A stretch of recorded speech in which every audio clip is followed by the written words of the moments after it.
پر ایک بات میں آپ کی خدمت پیش کروں اس عزاداری کے حوالے سے. دیکھیے اس آیت کے 3 مرحلے ہیں. بچے کیوں سمجھ سکتے ہیں کہ 3 اسٹیپ. سب سے پہلے یا ایھا الذین آمنوا، اس کے بعد اتقوا اللہ، پھر کونوا مع الصادقین. سب سے پہلے اس سے بتایا جا رہا ہے ایمان لانے والا، دوسرے حصے میں بتایا جا رہا ہے کہ تقویٰ اختیار کرو، تیسرے حصے میں بتایا جا رہا ہے کہ اور صادقین کے ساتھ ہو جاؤ. تو میں عرض کروں کہ پہلے حصے میں ایمان کا تذکرہ، دوسرے حصے میں تقوی کا تذکرہ، تیسرے حصے میں صادقین کی معیت یعنی صادقین کے ساتھ ہو جانے کا تذکرہ. اب اس کو ایک دوسرے انداز میں پیش کر سکتا ہوں کہ جب ایمان موجود ہے یا ایھا الذین آمنوا، ایمان لانے والے، تو اب ایمان موجود ہے نا، تو ایمان موجود ہے.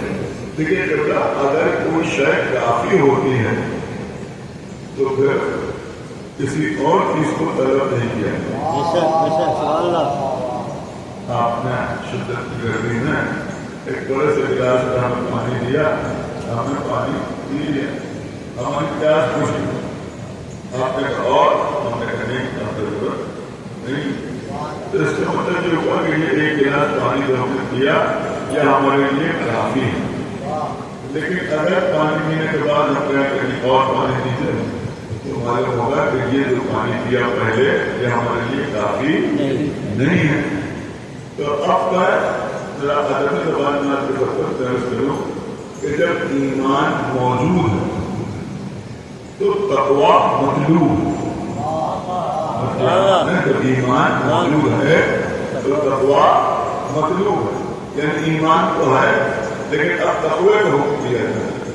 تقوی کا مطلب کیا ہے؟ واجبات کی ادائیگی کی جائے، محرمات سے پرہیز کیا جائے. لیکن اب دوسرے حصے تک آتے آتے ایمان موجود ہے، تقویٰ بھی موجود ہے، اب صادقین کا ساتھ مطلوب، اور جو ہے صادقین کا ساتھ مطلوب ہے. تو یہ بھی سمجھ میں آیا کہ نجات پانے کے لیے، کامیاب ہونے کے لیے نہ ایمان کا موجود ہونا کافی ہے نہ تقوی کا کافی ہونا کافی ہے، بلکہ ان دونوں چیزوں کے ساتھ ساتھ صادقین کا ساتھ ہونا بھی ضروری ہے. بات آپ تک پہنچی ہے نہیں پہنچی؟ اگر ایمان کافی ہوتا تو تقوی کو حکم نہ دیا جاتا، اگر تقوی کافی ہوتا تو صادقین کے ساتھ ہو جانے کا حکم نہ دیا جاتا. ابھی میں نے آپ کی خدمت میں عرض کیا کہ تقوی کا مطلب ہے واجبات کی ادائیگی. تو اب تقوی موجود ہے اس کا مطلب یہ ہوا کہ نماز موجود ہے، روزہ موجود ہے، حج موجود ہے، زکوٰۃ موجود ہے، اعمال صالحہ موجود ہیں، اور جو ہے محرمات سے پرہیز موجود ہے. تو اب جوا نہیں کھیل رہا ہے، شراب نہیں پی رہا ہے، کسی کا قاتل نہیں ہے، زنا کرنے والا نہیں ہے، جھوٹ بولنے والا نہیں ہے، غیبت کرنے والا نہیں ہے. اب اس منزل پر ہے لیکن تب بھی اس وقت تک نجات نہیں ہے جب تک صادقین کے ساتھ نہ ہو.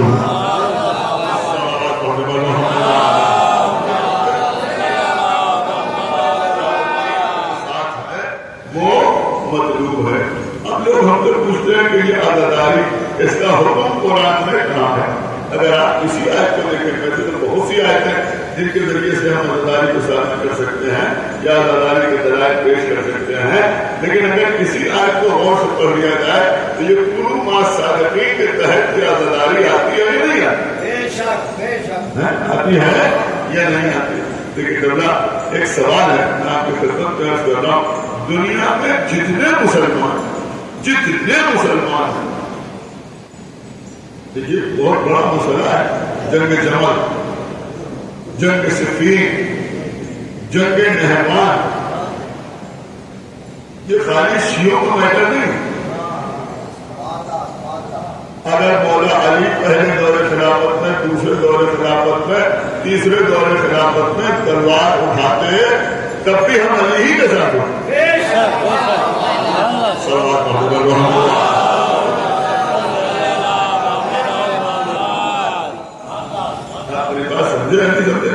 لیکن جب مولا علی کا چوتھا دور خلافت ہے تو اب مسئلہ یہ ہے کہ ہم بھی مولا کائنات کو ولی بھی سے مان رہے ہیں, خلیفہ بلا فضل مان رہے ہیں, لیکن اب وہ منزل آ گئی کہ ہم مان رہے ہیں اور وہ بھی مان رہے ہیں. مان رہے ہیں نہیں مان رہے ہیں, یعنی اپنے اعتبار سے سمجھ رہے ہیں چوتھے نمبر پر سے کچھ بھی ہو, لیکن علی کا آپ کو بیعت کی ہے نہیں کی ہے, تو ان کے اعتبار سے بھی علی خلیفہ رسول ہے, ان کے اعتبار سے بھی مولا کائنات حاکم وقت ہے, ان کے اعتبار سے بھی اب علی امام ہیں, جیسے بھی مانے لیکن اب تو مان رہے ہیں نا. تو اب مسئلہ یہ ہے کہ اگر پہلے دور خلافت میں علی تلوار اٹھاتے اور کوئی علی کے مقابلے پہ آتا تو ہم لعنت کرتے, وہ کہتے ہم لعنت نہیں کریں گے اس لیے کہ ہم تو اجماع سے مان رہے ہیں. دوسرے دور میں یہ کہہ سکتے تھے, تیسرے دور میں یہ کہہ سکتے تھے, لیکن اب جب علی ہی کا دور ہے تو اب اگر کوئی علی کے مقابلے پہ آئے تو اس پر ہم بھی لعنت کریں, تم بھی لعنت.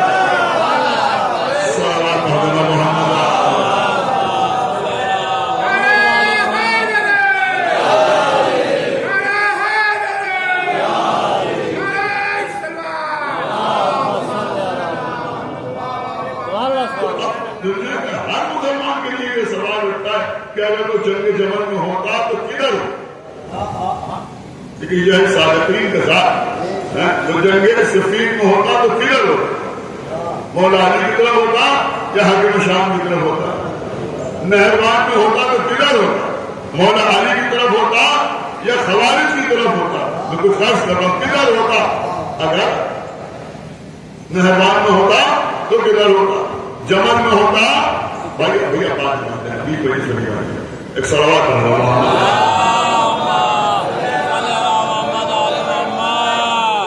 اس کا آپ سنیے کی ضرورت, ایک صلوات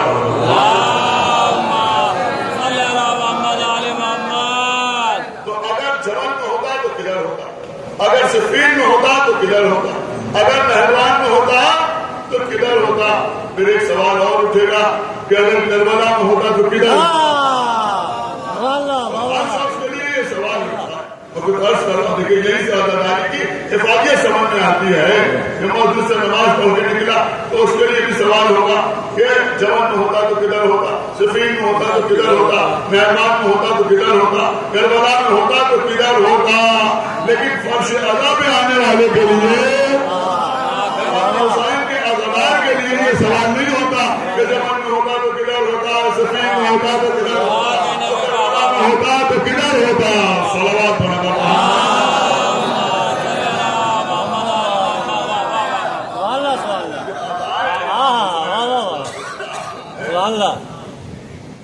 یہ کسوٹی ہے, یہ معیار ہے, اور اس سے معلوم ہوتا ہے کہ ہم کدھر, ہم کاظمین کے ساتھ ہیں یا صادقین. اور کربلا میں سب سے بڑا کام یہی ہوا, کاظمین والے ایک طرف ہو گئے اور صادقین والے ایک طرف. محرم ہے بہت دیر مجھے بھی فرمانے جاتا ہوں, میں تھوڑا سا تفصیل سے مظاہر پڑھوں. جیسے ماں کا بھی بڑا حق ہے اور 12 محرم کو بھی کسی وقت پر موقع ہے جہاں میں انشاءاللہ مطلب ہوگی امام مسلم کی آپ بتا سکتے سے تشریف ضرور 12 محرم پر بالکل ایسے ہی ہوتا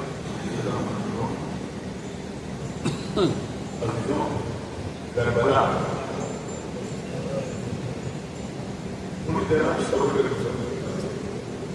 ابھی جو رات آئے گی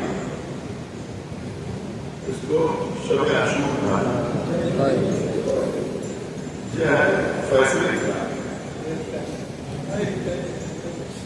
میں سمجھتا ہوں کہ شب عاشور امام حسین کی کامیابی کا اعلان ہو گیا. ایسی ہو گیا میں آپ کو شب عاشور ایک طرف 72 تعداد بتائی گئی 120 125 لیکن مشہور تعداد مشترک تعداد جو ہے وہ 72 اس کے ساتھ امام حسین. دوسری طرف آنکھوں کا رشتہ اللہ کی فراوانی بھی ہے,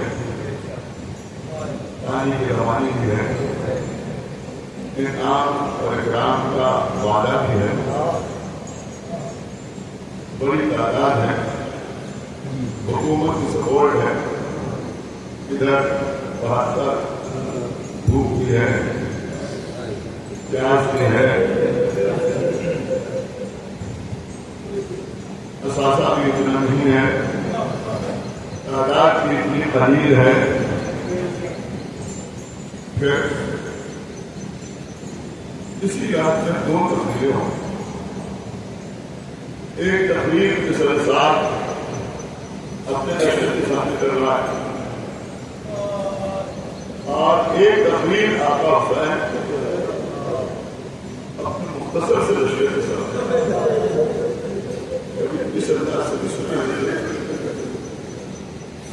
روز ضرور ایک بات پر اور چیزیں ادھر دوسرے ساتھ اپنے دادوں کے لشکر سے کیا کریں, جو کل حسین کی طرف تیر چلائے گا اسے انعام ملے, جو ان سے جنگ کرے گا اسے عہدہ ملے, اسے یزید کی قربت ملے, اسے ملک ملے, اسے ولایت ملے, اسے جائیداد ملے, جاگیر ملے, پیسے ملے. یہ ساری باتیں ادھر ہوتی ہیں. ادھر کیا کہا جا رہا ہے؟ ادھر یہ کہا جا رہا ہے کہ میں تمہاری گردنوں کو سے اپنی بڑے ڈبائے رہا ہوں, اس کو جانا کچھ ہے وہ نہیں چاہتا. پھر فرما رہا ہے کہ میں تمہیں جنت کی بشارت دیتا ہوں, کوئی چیز ہوتی تو تمہیں جنت کی بشارت دیتا ہوں, چلے جاؤ, تم یہاں تک آ گئے, یہی تمہاری جنت کے لیے کافی ہے, اب چلے جاؤ.